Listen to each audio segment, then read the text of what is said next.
Hey, good evening, everybody. Thanks for being here and welcome to the British Canoeing Paddlers podcast brought to you by Clear Access Clear Waters.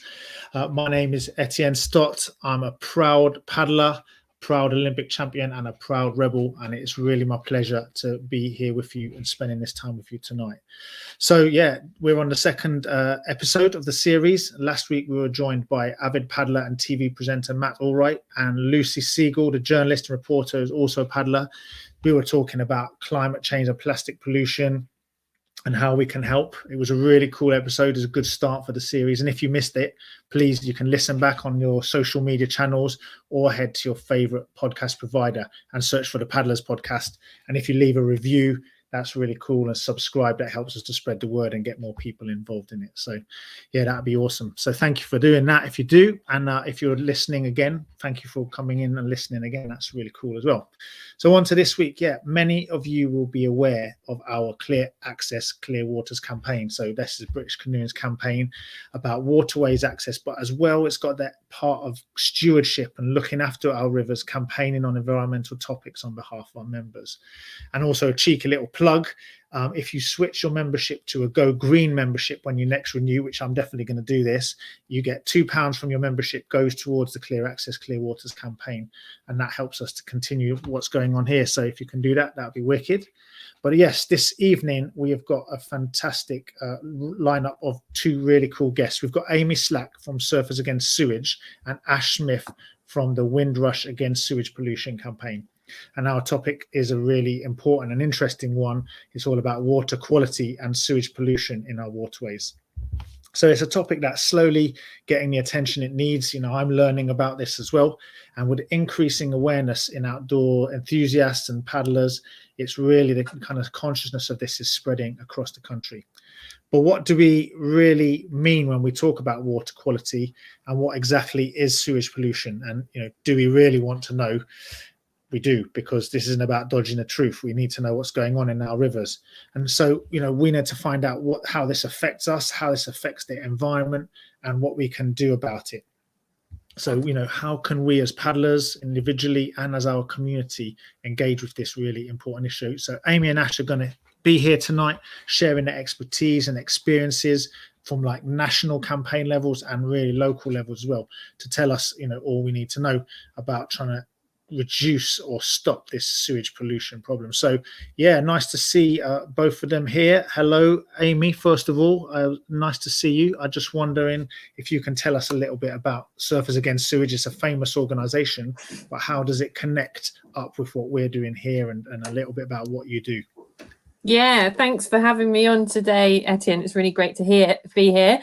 So I am the head of campaigns at campaigns and policy at Surfers Against Sewage. So I lead all of our work around water quality, which is what we're going to be talking about tonight. Ocean and climate, which is what we talked about a lot with Lucy last week, who's also one of our trustees. And also ocean recovery and plastic pollution as well. So Surfers Against Sewage, we're a national ocean conservation charity based in Cornwall in St Agnes, so right down the bottom of the country. We're one of the few ocean conservation charities that still overlook the sea. When I'm in the office, which I'm not at the moment, obviously, can see the sea from our desk, which is great. Yeah, we started 30 years ago as a group of surfers who were basically sick of getting sick from the sea. Did lots of grassroots activist work outside Parliament with our placards and wheeling hospital beds around with people pretending to be sick in, and, you know, trying to create sort of legislative policies change from a grassroots activist level. So that was 30 years ago. Wind on sort of 30 years to now, and obviously water quality, as you've explained in your great intro, is a still massive issue for us. It's a key part of our DNA at Surfers Against Sewage, and something we're still really passionate about campaigning for. So excited to be here and talk about it tonight with all of you guys. Wicked. No, thank you so much for being here. I wonder, is Ash still there? I'm trying to see. Oh, here he goes. Hello, Ash. How are you doing? So you're from the Windrush Against Sewage Pollution campaign. And I guess I thought that as quite an eye-catching name. And I thought, well, it'd be interesting if you could tell us a little bit about what you're about and why you're here.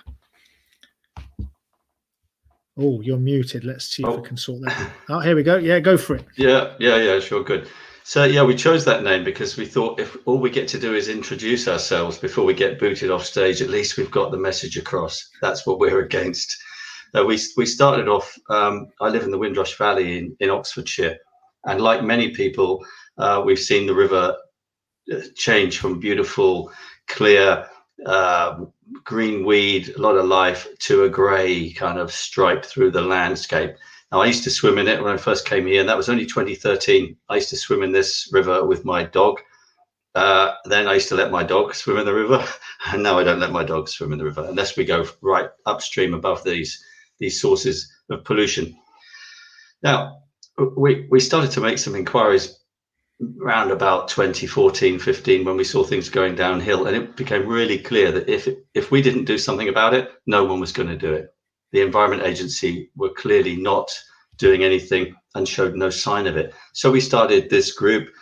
We started to tap into the abilities of a lot of retired people, actually, some very skilled professional people, particularly in the field of analysis, that can turn data and information into really meaningful campaigning material. So our approach has been to forensically take this whole thing apart, the water industry, the regulator, and then to communicate that information and to engage with the industry particularly, and to engage with Ofwat, government, local councils and the community to start what is now quite an influential movement. And we've also started to make these links with national groups, particularly like Surfers Against Sewage, because they do the same sort of thing. They are clearly, from their name, they're very much of the same ilk. They don't take any nonsense, and they're effective. And there are a number of groups around the country like that are building a coalition. So it sounds like you guys really know your stuff, as in, you've got this effective campaign and kind of backed up with serious knowledge. So that's really cool. And I thought it'd be interesting because Ash, your campaign got on ITV, and I thought it'd be interesting just to have a quick look at that video because it was quite striking. So I think maybe we'll get that played for us now and just have a look what you guys got in there. It's not a pretty sight. On the banks of the River Windrush, a pipe discharging liquid containing sewage, which drains from a field onto which the raw waste is pumped. Solids from the sewage are meant to be captured by these filters, but during really heavy rain, they come off. You can see the results. The liquid pours into this field, which is supposed to help filter it before it then drains into the Windrush through a pipe. Yeah, so that is pretty grim, and I think it doesn't look good at all. And so it'd be interesting as well just to see, Amy, I know that Surfers Against Sewage have got like quite a visual campaign as well. You managed to get around, and I just thought there's a few photos in here, and perhaps you can tell us a little bit about what's going on in those as well. Because, Sure. Certainly very, very striking stuff going on here. Yeah, so we started the sort of End Sewage Pollution campaign last year, which British Canoeing are part of, and WASP as well. And these are pictures here you can see of sort of local campaign groups demanding an end to sewage pollution. That's in Edinburgh there. And Ash took a picture of his group there. That's us. That's me there, and our team at SAS. And that's Tahiti the Turd, named after Tahiti Woods. It's our new turd from our blow-up version 20-30 years ago. And this is a picture again of, emphasises what Ash just showed you, sewage pollution. And just this is a petition we had of the End Sewage Pollution petition, which we had 44,691 signatures for, and handed that directly into George Eustace at the end of last year. So George Eustace is the Secretary of State for Environment, Food and Rural Affairs. Yes. So yeah, George we've had Eustace, say no more. But yeah, we've had a really big campaign on this over the last 12 months, and it's been really successful. We've really driven the agenda up the kind of the public and the political sphere with our partners in the End Sewage Pollution Coalition, which is a coalition of 20 odd organisations who are really actively working on the issue of sewage pollution and water quality across the UK, from local groups such as Ash's group at WASP, all the way through to British Canoeing, to ourselves, to the Rivers Trust, to Surf England, etc., and a few media outlets as well. So we've been working really hard to push the agenda up the kind of the consciousness over the last year. We saw a really good results from our campaigning work sort of 30 years ago, and we saw really progressive legislation put in back then by being led by sort of a European perspective, which led to kind of huge investments in sewage infrastructure through the Clean Sweep program.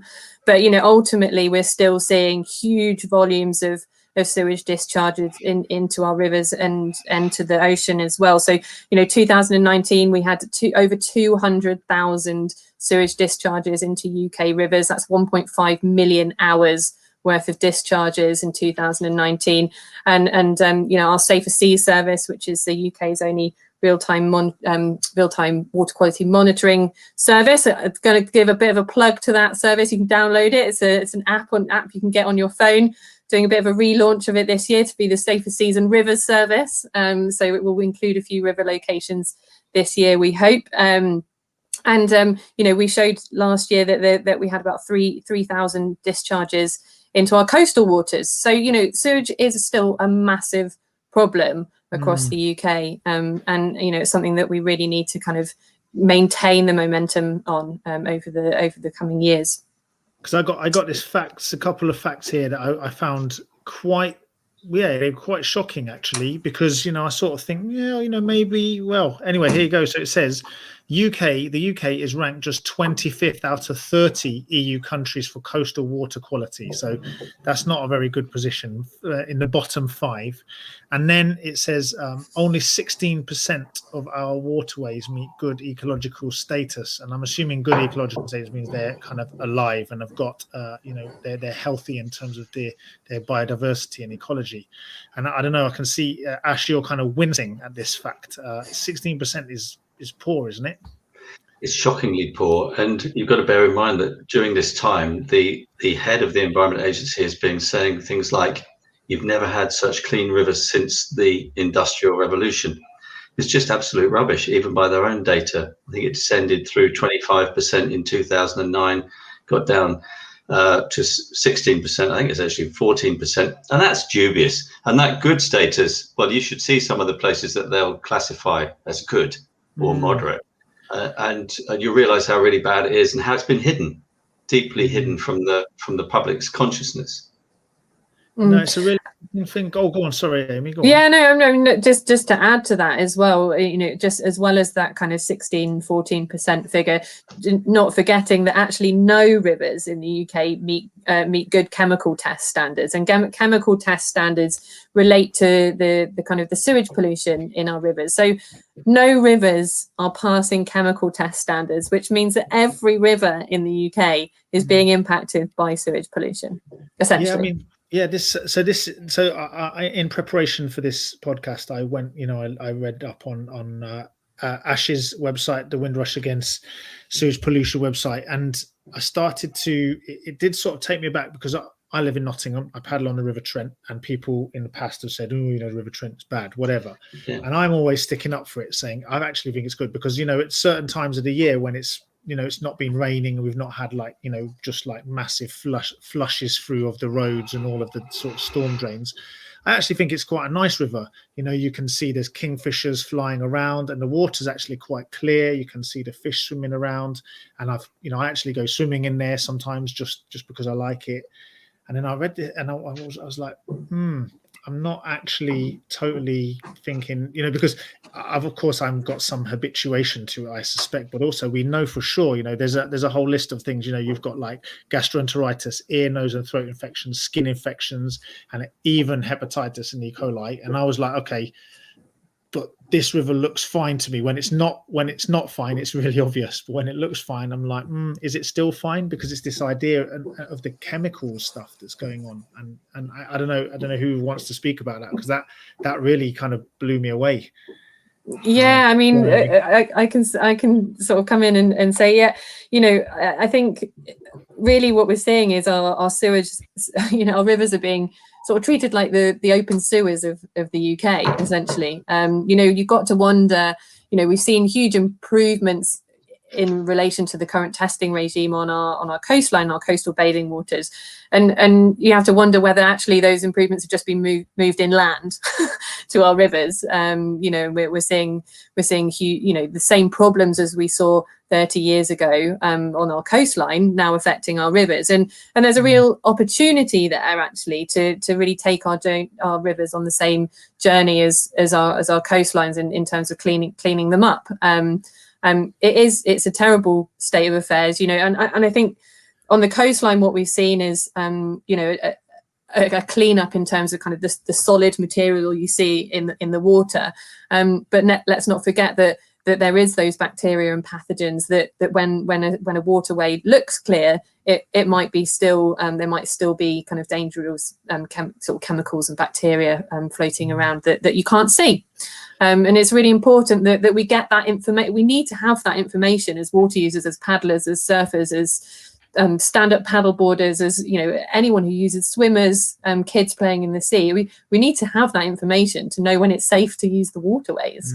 Really. No, because that was the interesting thing as well, because I read and your website, Ash, as well. It says how the sewage system that we have is basically was created by and large in the Victorian times when they were just dealing with classic sewage, but now there's obviously huge amounts of household cleaning chemicals, really strong stuff, like Mr. Muscle and all that sort of stuff going in there, and there's all sorts of new materials in there, all actual physical stuff.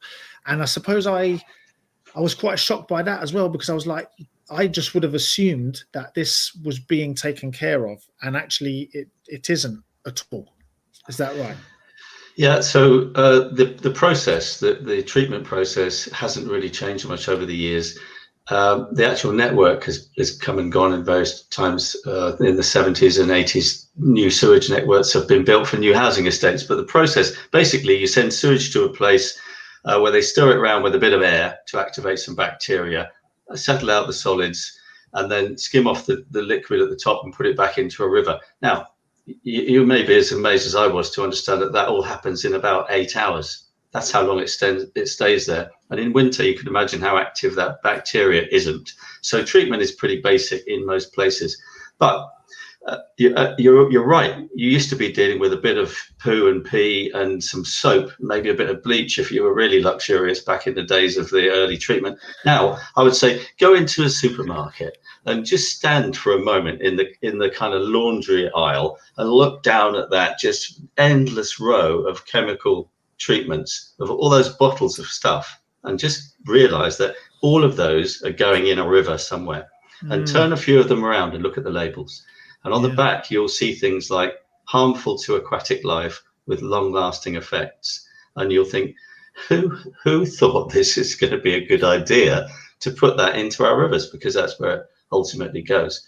But let's be clear that we're talking about the key risk times for people like you, canoeists, really, is probably when the untreated sewage is going in.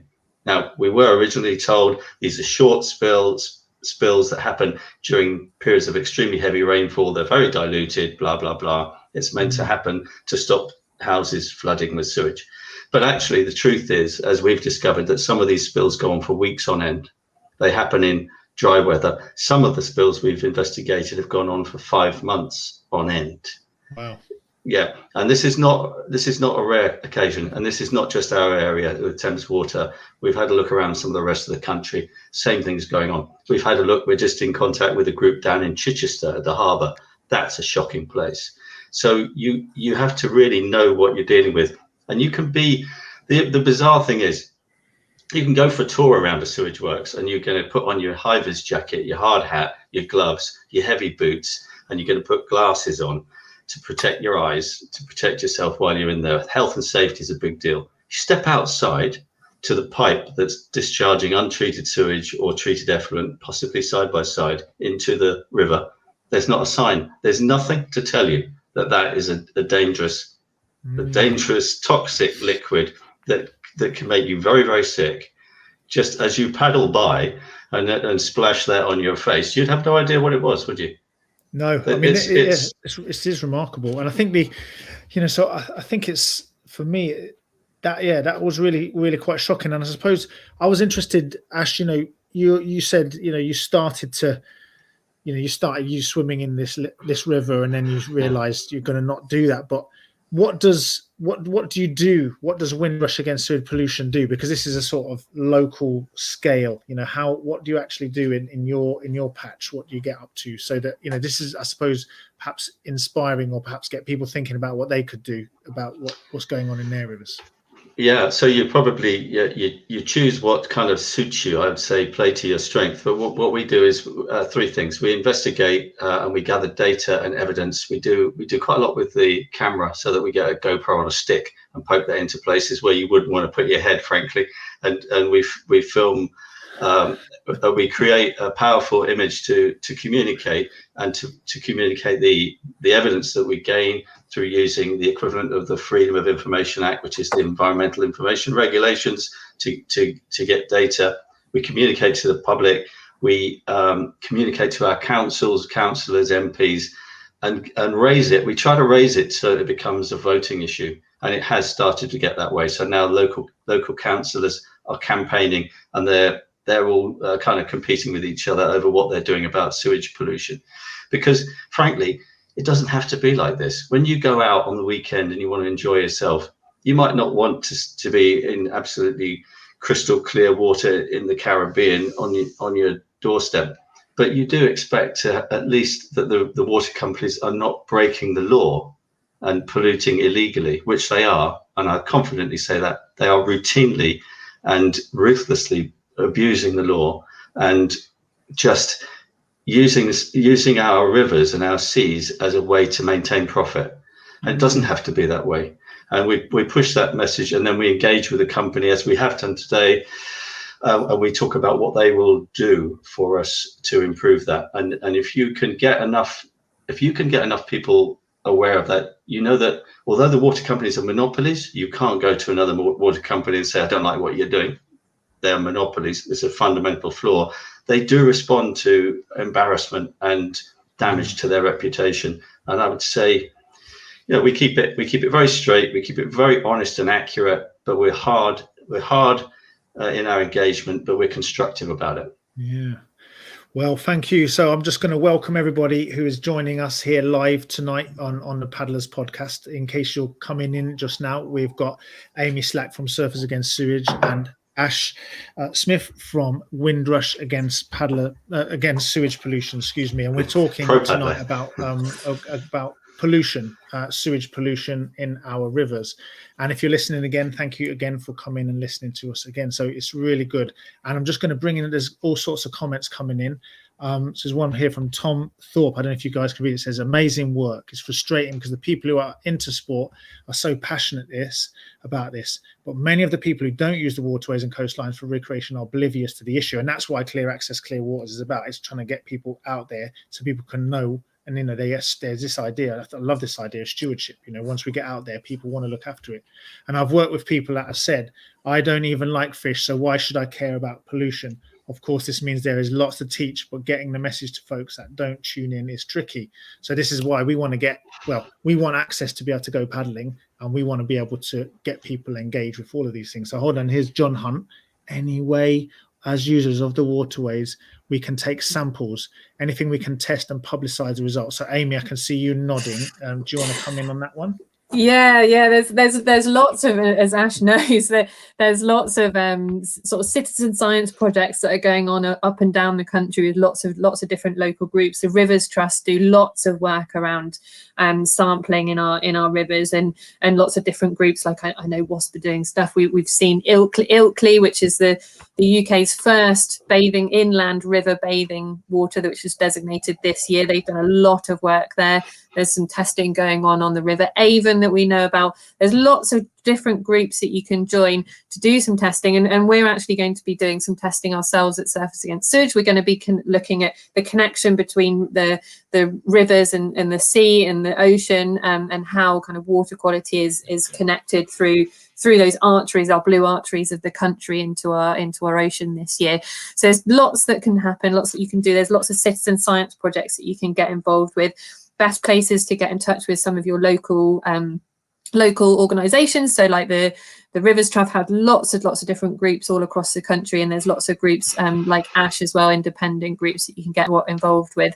And the more data we collect, of course, the more samples that we collect, the more evidence we have to kind of really drive the water companies to change, for better legislation to be put in place on the issue. So it is really important that we get that citizen science evidence to kind of challenge the system. So yeah, lots you can do on the water quality testing front. Yeah, it seems to me like they are really relying on people not knowing what's going on, and then it's actually quite easy, I think. Well, it seems to be they will react quite quickly when they're kind of exposed.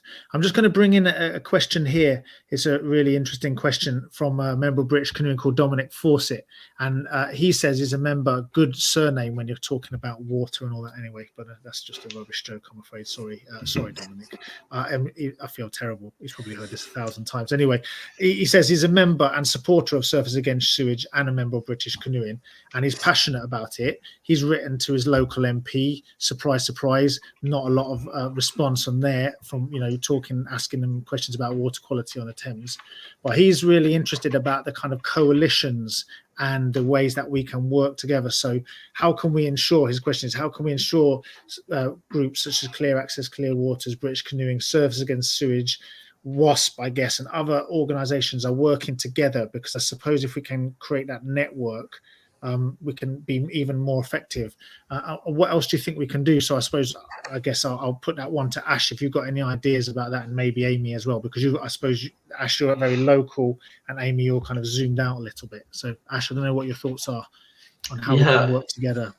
Yeah, you can take a look. Actually, one of the good things you can do, before I forget to mention it, is you can look at the Rivers Trust, the site where you ask, is my river fit to play in? If you type that into Google, you'll get the Rivers Trust map. That will show you where you paddle. That will show you the river. You can home in on that, and you can identify where the sewage outfalls are, and that will help you to spot them. And we're talking about sampling earlier, sort of go back to that. But one of the most powerful things you can do is to spot some of these outfalls when they're in full flow, and take video and photos. And if you've got nowhere else to send it to WASP, because we'll do something with it. We'll put you in touch with a local group, and on our website there is a section on sampling. But you're absolutely right about the power of the coalition, because when we've all got that kind of unified voice, and we all get onto one issue, which we are,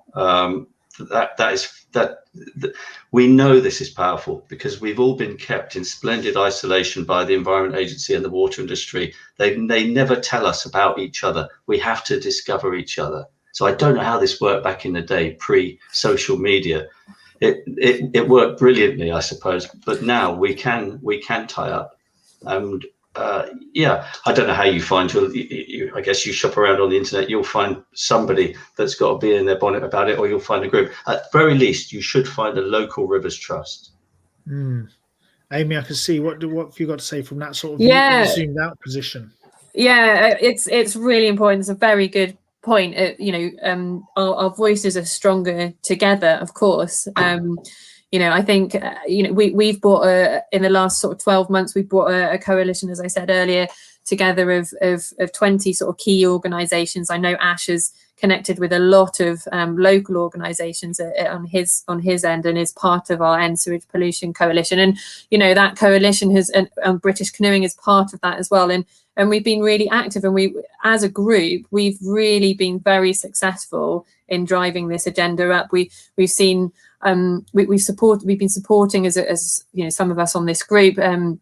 We've been supporting Philip Dunn, who's the chair of the Environmental Audit Committee, in drafting his Sewage Inland Waters Bill, which is a really great piece of legislation, which is getting a lot of attention right now. And we've, as a group, as a coalition, so through British Canoeing, through WASP, through Surfers Against Sewage, through the Rivers Trust, through Surf Mags, we've managed to get over 130 MPs in support of that bill, which is a really, really amazing result. So we've got a really good group of engaged MPs that can really drive this agenda forward in the political sphere, as well as kind of on the local side of stuff as well. So it's really starting to be noticed, and that's powered, as testament to the power of joining voices on this. It's really interesting, and I just want to let everybody know I'm really welcoming the comments. Unfortunately, tonight, something about the way I've got my computer set up, I can't see a lot of your comments coming in, so I'm relying on them being pumped into me from this direction. So here we go. We've got C1WWR. I know him. It's nice to see you back here again. It says a massive investment in wastewater infrastructure over the last 30 years. This is continuing. What's it? So wastewater treatment works are monitored for effluent quality. Are you saying that additional parameters should be monitored? Yes, I guess. Go on. Who wants to say about that? Because from what I've seen, it seems like they're dodging they're kind of going around the checks, aren't they?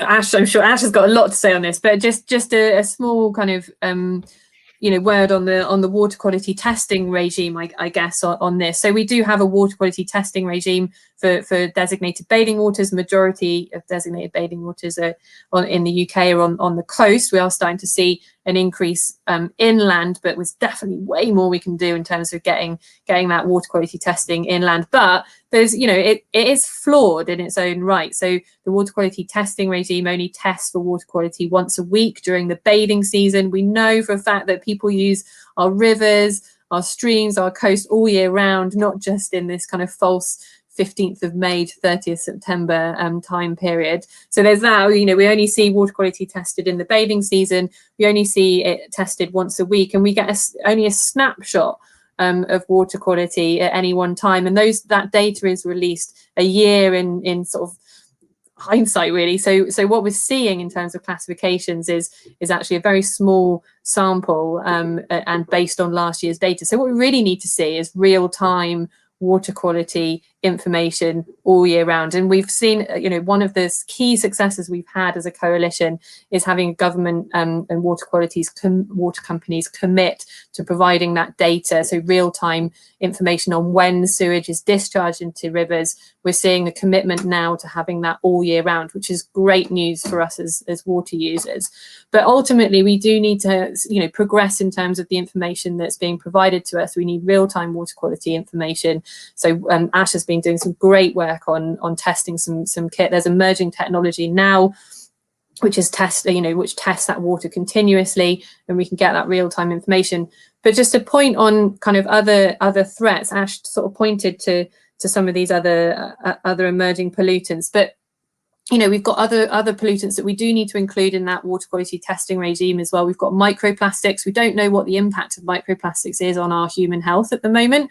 We need to understand kind of what their presence is in our daily lives, in our homes and in our waterways. And also there's the threat of sort of antimicrobial resistant bacteria. And I can talk for a long time about that. This is really scary. Yeah. But I'll stop there. We can maybe talk about that now later, because I'm sure Ash wants to come in on sort of the testing side of it as well. Yeah, go on, Ash. I would really challenge that idea that the water industry has invested a lot of money or enough money. They keep telling us that, but let's face it, many of their sewer systems actually are just routinely breaking the law. So they've never actually been forced into addressing the law because of the way the Environment Agency prosecutes only the tiniest fraction of most serious offences, so that it's made polluting the easy answer. It's made it profitable. The water industry has made nearly £60 billion profit. It's loaded over £40 billion of debt that it didn't need. And I don't think it did what it was intended to do. That was to bring investment in to solve an underinvestment that had happened in it for 30 odd years ago. 30 years on, they're still complaining about the Victorian infrastructure, leaks in the system, and they don't address them. So let's get that out of the way. They've done nowhere near enough. They've been allowed to do it, unfortunately, and now they've got a problem so big that they say it's too big to tackle. It's actually too big to ignore. Then you come to sampling, and realize this: water sewage treatment works have to pass 12 samples a year, spot samples a year, roughly 12. Sometimes it'll go down to 4. Now they conduct their own samples. The Environment Agency will inspect wastewater treatment works on average in the Thames area once every 8 years. The idea that this is a regulator or a controlled industry is fanciful. It's completely out of control, and has been allowed to get away with murder. So you see now the problems are starting to unfold because additional housing is loaded onto sewage works which already can't cope, and then suddenly things are getting much worse, and the environment. So the industry takes the money from the extra customers, but it puts nothing back. It's been very profitable, and we're hoping that now it's pressure from groups like Surfers Against Sewage, all of the groups that hopefully from the great canoeing kind of engagement as well, that will make this different. That will change, and you can, it doesn't have to be this way. You should be able to fall out of your canoe and think, I've just got wet, not what's that in my mouth. No, I tell you what, and I'm just really loving the comments. There's so much engagement. I just want to go back. I've actually been educated. I'm going to try and pronounce this properly. Sphagnum, I think, is quite a few letters in there that don't normally put next to each other in English language. It's saying kingfishers aren't necessarily an indicator of good water quality. So I love kingfishers. I think they're absolutely amazing. I'm banging about them all the time, and I'm like, says here kingfisher, that must be awesome. But he's saying, or they're saying, that they are not necessarily a good sign. So that's really interesting. And there was another thing that I saw. Where was this? John Hunt says, you can use what 3 words to take to locate a picture. So what 3 words is that that app basically that puts an individual location, a unique location, take a photo, and then I guess where do you share it? That's I think you've already sort of said you'd handle that, Ash, but I suppose it'd be really interesting just to get this network, this picture going, isn't it? Yeah, absolutely. Yeah, we're developing our website. We're going to try and find a place for guests to add stuff that maybe other groups can come in and kind of harvest and get them to the right place.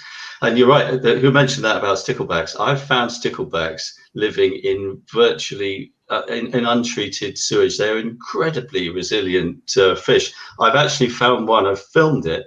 And I measured the dissolved oxygen content, and it went down to 1%. And that little stickleback had adapted, and he was sucking air off and water off the very surface, and managed to survive. Incredible fish. So really. So don't. Yeah, if you see a stickleback, it doesn't mean anything, frankly. Oh wow, and it's super. I mean, it is. And I think another thing that I was really struck with is that basically these companies, the water companies, they just say, how much is it going to cost us to improve these systems? How much is it going to cost us to pay the fine? And the fine is like way less. And they're just like, we'll just take the fine. And I was like, that kind of makes me angry, if I'm honest. And it kind of shows corruption's a strong word, but it's just something. Our water is our precious resource, and because it's being reduced just to make money for somebody and shareholders somewhere, to me, there's no actual care being put into the rivers that are really completely vital. And also, in the end, we need them. And it just seems to me that that good work, the goodness of our rivers is just being turned into poo. I'll use a polite word, maybe. Am I allowed to say that at this time? Oh dear. I think we're after the watershed. Yeah. Hey, well, look, Amy, I was wondering what your sense is on where this all needs to go. What needs to happen? Because, this is starting to be, we're having a really good conversation here. I'm hoping, loads of people online, watching again, listening on the podcast. Thank you if you're doing any of those things. It's really good. And I think people are going to be starting to have this conversation, because I have to be honest, I am shocked, and it has kind of made me think this isn't quite like I thought. And it sounds to me like, that fact that you said that none of our rivers are basically up to snuff, that's shocking. And I'm really, I think it's interesting to know what people would where we can go, because there's a kind of grand plan here, I guess, or I don't know if there's a grand plan. I don't want to put that into, but a plan. Yeah, well, I mean, where we're trying to get to ultimately is our aim as an organisation is to end sewage discharges into UK bathing waters by 2030. That's our ambition as a campaigning organisation. So that's our kind of route map. I think the first thing is, I think there's studies that were undertaken a couple of years ago by WWF that showed that the awareness of this issue is really low. It's about 20% awareness of the issue, but concern is really high. People are really concerned, and Etienne, you've been voicing that all along. You've been really shocked to learn kind of the things that you've been learning over the last couple of weeks around this issue. So I think the first thing to say is, talk about it. Talk about it as an issue. Increase the awareness. Talk to your friends, talk to your family, talk to other paddlers. Because awareness is the key, and then we can actually start to make our voice really powerful and actually talk about these issues. The second thing is that we really need the information. We need to be told when things are happening and where, and kind of to the extent that it's happening. So that's the first thing is, we need the information and transparent information all year round. We then need water companies to invest. We need to invest in the infrastructure that's there to start to stop. This isn't going to be a problem that's solved overnight. Let's be realistic.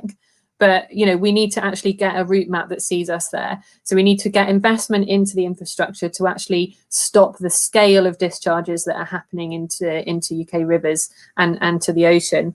And then ultimately we need to start working systems that remove those combined sewer overflows, those CSOs, into our rivers and our seas. And this is a big investment project. I'm not going to not going to lie. This is big investment talking here, but there's lots of solutions to the problem. There's nature-based solutions, reinstalling our wetland areas. It's not just a hard infrastructure structure problem. And I think in terms of the things that people can do is, definitely write to your MP. Your MP represents you as a constituent, and actually MPs are really unaware of this issue as well. We talk to loads of MPs and they're like, oh gosh, and the Rivers Fit to the Play and the Rivers Trust app, that website that Ash mentioned earlier, is a really good tool to direct them to, because they often are not aware of the scale of discharge that's happening in their local area.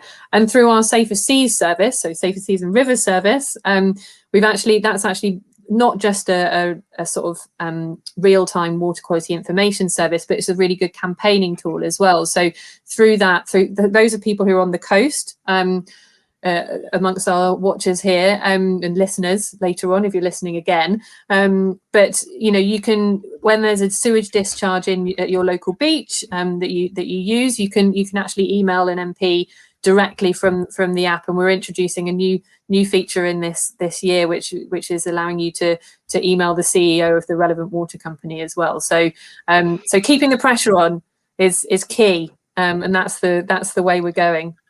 So yeah, thank you so much. I mean, this is when you started, my ears perked up as well, because I guess there's this thinking about like solutions, and really investment. This is the classic thing. Oh, it costs too much to save our rivers, but we depend on rivers and water and our seas and our air and our land. Yeah, I mean, can we afford not to? Yes, absolutely. No, absolutely. And I think that this is the folly of the situation that we find ourselves in, where we basically people are saying cost too much. It can't cost too much, because in the end there's an infinite cost to it all going totally wrong. And if we poison our rivers, poison our seas, defile our land and our air, we are not going to be making any money. We're going to be in really, really big trouble. So yeah, and I think as well, that the COVID-19 pandemic has really highlighted the importance of our environmental space, our blue space, our green space, to our mental health and well-being. We've seen a massive increase in uptake of actually, paddleboarding, kayaking. They've been some of the most increased sports in the country during lockdown. Our membership has doubled in the last year. Yeah. I just heard that before this podcast. I was blown away. I mean, it's incredible. Exactly. This is an opportunity, right? And so it's really important to our mental health and well-being. We need these environments to keep us kind of sane, I guess. And it's so important to not just our physical health, all the bacteria and all of the stuff we've been talking about, but it's so important to our mental health as well. And that's it. Our health as individuals is intrinsically interwoven with our health of our planet and our innate nature. And so I don't know, Ash, I was thinking about what your what you see as the sort of solutions here as well, and what you think, what would you like to see if you could kind of wave a wand on the River Windrush? What would happen? So on the Windrush, we're saying we want to see an end to untreated sewage pollution in a year. We've been doing this for about 4 years now, so it's not unreasonable. And we're trying to encourage the water company to be ambitious, to make this an example, and to find out how to do it well. And we think that can happen all around the country. I'm far more impatient. I don't want to hear about 25-year environment plans. That's just like saying we're not going to do anything for 24 years, then we'll rush around and write another plan. I'm not buying into any of that stuff. No. We're pushing for it to be done now, because we have to stop this now. We're actually polluting. Let's not forget our groundwater. We're actually polluting and poisoning our own groundwater. We're drinking this stuff again, by the way. It's going around in circles. We know that we're poisoning ourselves with it. And also, just as an aside, and to help the water industry out, because they're always complaining about wet wipes and sanitary products and condoms being chucked down. And, look, you don't want to see those things again, do you? But frankly, if you're canoeing near one of these things, you may well do. And that is just utterly gross. And it happens a lot. It happens much more in the sea, where these things are drifting around. So there is something you can do as an individual if you hadn't thought about that before. It's not a magic hole that you put things into that disappear. You may well come face to face with that product somewhere out on the river, and it's not necessary. So we see it as just an impatient desire to stop wrecking where we live. Especially now, who knows if we'll ever be allowed to go somewhere else, to another country that we haven't wrecked yet. So let's not wreck our own. Yeah, well, I completely hear you on that. Let's not wreck where we live. Let's not wreck where we live in the broadest sense, our Earth, our planet. Just not just about our country. It's about all those countries around the world, the global south, everywhere. Let's just be sensible. We're literally killing ourselves. This is a really stupid thing to do, and it's actually not that hard to solve. We just need to get clever. I'm just seeing we're starting to come towards the end of our time together, and there's been loads of people watching. Thanks everybody for coming in and all the comments. I'm really grateful. I just wonder, Amy, is there something you'd like to say before we kind of wrap this one up, and like a final rallying cry from surfers against sewage, or anything else that you think you'd like to have said that we perhaps I didn't bring out in my questions or in the conversation we've had? Yeah, I mean, we've got an action at the moment which is supporting Philip Dunn's Sewage Inland Waters Bill, which is really important. So get onto that on our website, sas.org.uk. You can take that action with us, and you can follow the journey that we're taking. We've got the Environment Bill. For some of you who might be aware, we've got the Environment Bill that is currently going through Parliament. That's a really key piece of legislation which we're trying to influence as well, and there'll be more to come on that in the coming months, and action that you can take with us. And of course, download the Safer Sea service. You can take action through that as well, and you can submit health reports to us too. So we're keeping track of health reports on our coastal bathing waters and the inland ones that we're getting into the app this year. And that will help us in our campaigning work to track where people are getting sick, to help inform policy and legislation. That was an excellent summary. Very, very well done. And what about you, Ash? Would you like to say anything just before we finish this up here? Sure. Now, I think there's a tipping point of the amount of people that know. Once you get to a tipping point where enough people know and object to this stuff, it will change. So I would say just go and tell 2 people that didn't know about this, and try and get them to tell another 2, and spread that like a web. And just get that information out, and just say it doesn't have to be like this. It can be done properly, and we can have a beautiful network of rivers and seas back. Well, look, thank you both. People saying comments coming in. Thank you, John, for watching. It's been an interesting listen. There's people really positive about this, and it'll be interesting, everyone listening to this, watch again or listen again, spread that word. Let's have these conversations, even though it's a bit uncomfortable, because these are the places that we love and that we respect and that we actually kind of secretly want to, you know, we want them to be good, but we may have to start to have these conversations where we kind of have to admit they're not good at first. So yeah, thank you for both of you. It's really great to have you along, and I'm super grateful for you spending the time. Grateful for our viewers and listeners, especially those who are coming in on the watch again or listening again. I hope we've brought some fun to your Thursday evening. We're going to be back next week.